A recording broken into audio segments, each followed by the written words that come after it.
Hello friends, আজকে আবার একটা নতুন রেসিপি নিয়ে আপনাদের সাথে হাজির হয়েছি। দেখুন তো আপনারা এই রেসিপিটা বুঝতে পারছেন কি না। আর যদি বুঝতে না পারেন, আগে তো আমি বলবোই যে রেসিপিটা কি রেসিপি। আর তার আগে কিন্তু আপনারা কমেন্ট করে ঝটপট করে জানান যে আজকে আপনাদের সাথে কি রেসিপি নিয়ে এসেছি।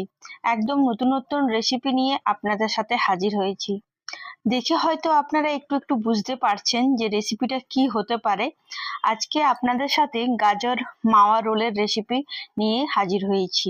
হ্যাঁ, গাজরের হালুয়া তো আমরা প্রায়ই শীতকালে বানিয়ে থাকি, তাই মনে করলাম আজকে একটু অন্যরকম ভাবে আপনাদের সাথে শেয়ার করব। খেতে কিন্তু অসাধারণ লাগে। আর আপনারা গাজরের হালুয়াটা এর আগে আমি রেসিপি শেয়ার করেছিলাম, ওটাতে আপনারা অনেক ভালোবাসা দিয়েছেন, তাই মনে করলাম গাজরের হালুয়ার জায়গায় আজকে আপনাদের সাথে গাজর মাওয়া রোলের রেসিপি নিয়ে চলে এসেছি।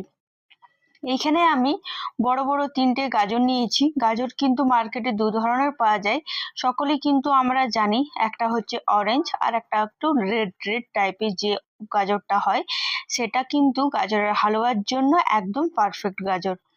তো ওই গাজর আমি 3টে বড় বড় নিয়ে নিয়েছি, ভালো করে ধুয়ে চোখা ছাড়িয়ে নিয়েছি।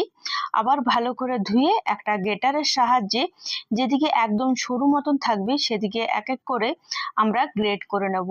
গাজরের হালুয়া আমরা তো প্রায়ই বাড়িতে বানিয়ে থাকি, একবার এই পদ্ধতিতে বানিয়ে দেখুন, খেতে কিন্তু অসাধারণ লাগবে। আর একবার বাড়িতে বানালে লোকে মনে করবে যে হয়তো আপনি দোকান থেকে কিনে নিয়ে এসেছেন। বিশ্বাস করুন, এতটাই টেস্টি হয়। আমার এখানে প্রত্যেকটা গাজর কিন্তু ভালো করে গ্রেট করা হয়ে গেছে। দেখুন, এতটাই মিহি করে আমাদেরকে গ্রেট করে নিতে হবে। এরপর গ্যাসে একটা ফ্রাই প্যান চাপিয়ে নিয়েছি, তার মধ্যে বড় চামচের 1 চামচ আমি এখানে ঘি অ্যাড করে দিলাম। অবশ্যই কিন্তু ঘি দিয়ে করবেন, দেখবেন গন্ধটা খুব ভালো আসে আর খুব ভালো কিন্তু টেস্ট হয়। গাজরের হালুয়া বা এসব রেসিপি করতে গেলে কিন্তু ঘি দিয়েই বেস্ট। তাই আমি বলবো, যখনই আপনারা করেন না কেন 1 চামচ ঘি দিয়েই এই রেসিপিটা করবেন। এরপর ভালো করে নাড়াচাড়া করে নেব লো টু হাই মিডিয়ামে। হাই ফ্লেমে খুব একটা আমরা গ্যাসের আঁচটা দেব না, কারণ পুড়ে যাওয়ার চান্সটা থাকবে। তো একদম লো টু মিডিয়ামে আমরা আর ভালো করে নাড়াচাড়া করে এখানে 4 মিনিটের জন্য একদম লো মিডিয়ামে ঢাকা দিয়ে রেখে দেব, যাতে গাজরের মধ্যে যে জলটা বেরোবে তাতে গাজরটা প্রায় সেদ্ধ হয়ে যাবে। আর এদিকে আমি 500 গ্রামের মতন পনির নিয়েছি। পনিরটা আমি বাজার থেকে কিনে পরে দিয়েছি। আপনারা যদি চান তো বাড়িতে দুধ ফাটিয়ে কিন্তু পনির করে পরে সেটাও কিন্তু ইউজ করতে পারেন। এরপর পনিরটাও ঠিক একটা গ্রেটারের সাহায্যে আমি গ্রেট করে নেব। আপনারা চাইলে হাতের সাহায্যে ম্যাশ করেও নিতে পারেন। আমি কিন্তু এখানে গ্রেটারের সাহায্যে গ্রেট করে নিলাম। আর এখানে পনিরটা প্রায় 500 গ্রামের মতন পনির রয়েছে। দেখুন, এখানে পনিরটা খুব ভালোভাবে গ্রেট হয়ে গেছে। আর ঠিক 500 গ্রামের মতন খোয়া নিয়েছি, খোয়াটাকেও আমি হাতের সাহায্যে ম্যাশ করে নেব। এটা কিন্তু গ্রেটারের সাহায্যে গ্রেট না করলেও হয়। আর দুধের কোনো প্রোডাক্ট যদি আপনারা করতে চান, ফ্রিজে রাখার কিছুক্ষণ আগেই কিন্তু বার করে রাখবেন, যেমনি দই বা খোয়া বা পনির।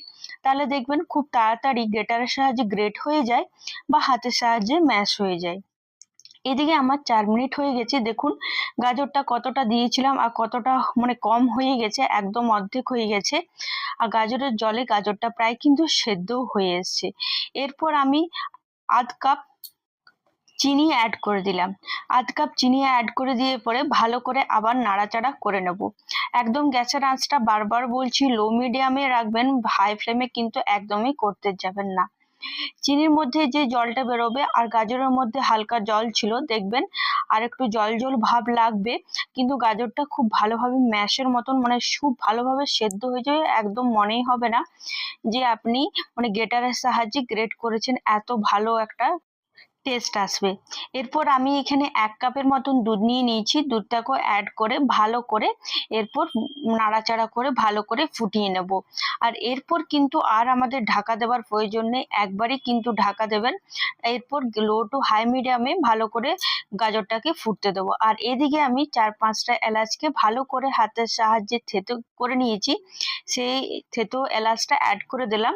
আর আপনাদের কাছে যদি এলাচের পাউডার থাকে তো সেই ক্ষেত্রেও কিন্তু এলাচের পাউডারটা ইউজ করতে পারেন।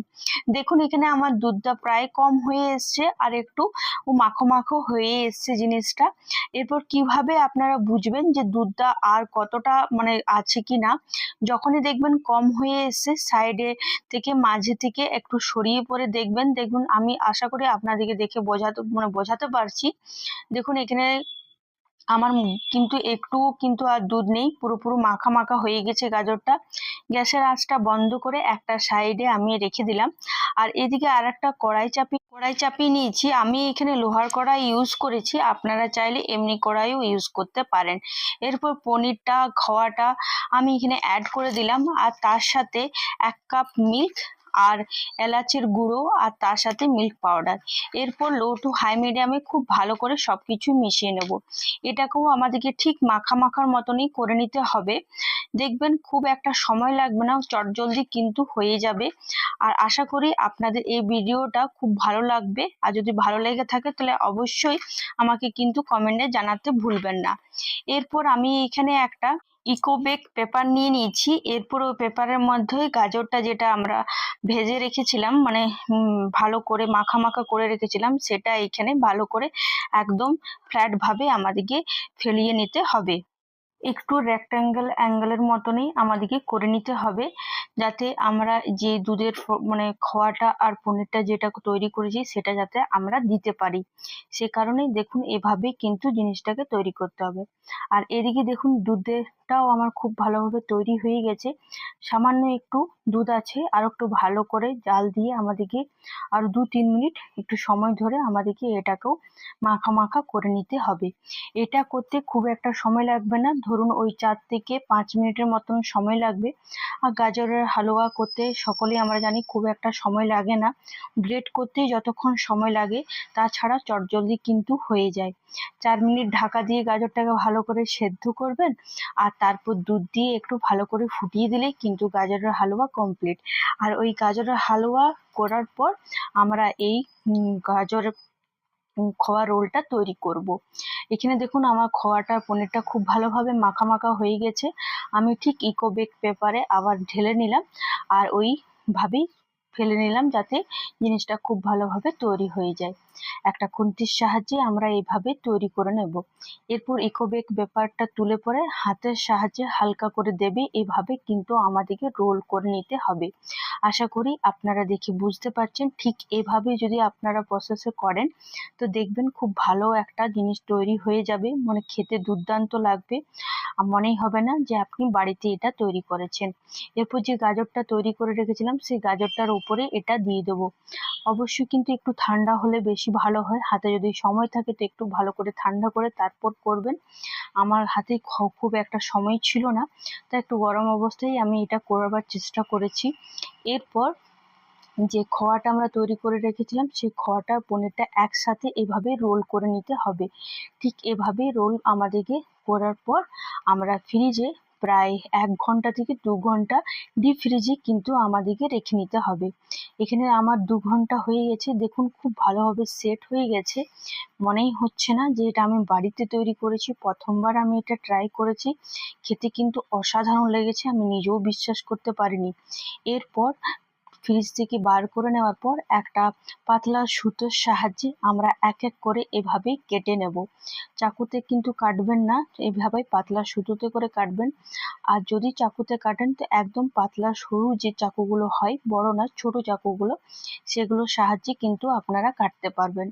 আমার সব এক এক করে আমি কেটে নিলাম। এরপর একটা প্লেটে ভালো করে সাজিয়ে নিলাম, আর ওপর থেকে একটু পেস্তা কেটে পরে অ্যাড করে নিয়েছি। এটা পুরোপুরি কিন্তু অপশনাল, যদি আপনাদের কাছে থাকে তো সেক্ষেত্রে কিন্তু আপনারা দিতে পারেন, বা সিলভার পেপারও কিন্তু আপনারা ইউজ করতে পারবেন। আশা করি আজকের ভিডিওটা আপনাদের অনেক ভালো লেগেছে। যদি ভালো লেগে থাকে তাহলে অবশ্যই বাড়িতে ট্রাই করে আমাকে কমেন্টে কিন্তু জানাতে ভুলবেন না, আর একটা লাইক করে যাবেন। এভাবেই পাশে থাকুন। অসংখ্য ধন্যবাদ। কাল আবার একটা নতুন কোনো ভিডিওর সাথে আপনাদের সাথে দেখা হবে।